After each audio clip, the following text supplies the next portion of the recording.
समस्त praise the Lord. आसतु आज जीवंत प्रतिज्ञायुक्त वाक्य माने देखि माथ्यू 5:6 धार्मिकता निमंते क्षुदित और तृषित लोके धन्य कारण से माने परितृप्त हेबे। Praise the Lord. आज वाक्य धार्मिक व्यक्ति विषय प्रभु कहती जो माने धार्मिकता निमंते क्षुदित और तृषित हुअन्ति से माने धन्य से माने परितृप्त हेबे बोली परमेश्वर वाक्य लिखा जाए।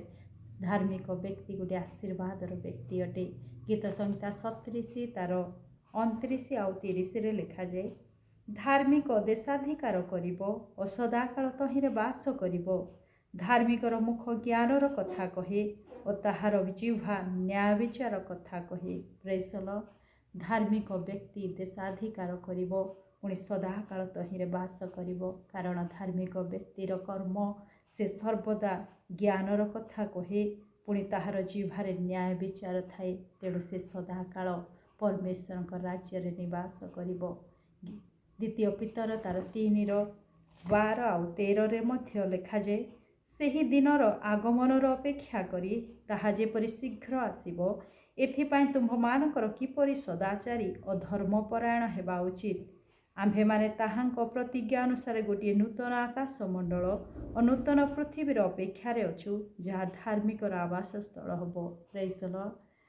परमेश्वर एठारे धार्मिक व्यक्ति मानक विषय कहती आ परमेश्वर आगमनर अपेक्षा करी जो माने सदाचारी आ धर्मपरायण ही परमेश्वर आगमनर अपेक्षा करती से मानक निमंते प्रभु प्रतिज्ञा करी कहउछंती से मानक पाई एक नूतन आकाश मंडल नूतन पृथ्वी रही अछि जार नाम कि धार्मिकर आवास स्थल अटे। Praise the Lord. तेणु आज आम धार्मिकता निमंते क्षुदित तृषित हेबा जीवनर शेष पर्यंत से धार्मिकता को धरी रखिबा सर्वदा सदाचारी हे परमेश्वर से नूतन आकाश मंडल नूतन पृथ्वीर अपेक्षार रहिबा जहाँकि धार्मिक मानकर आवास स्थल अटे।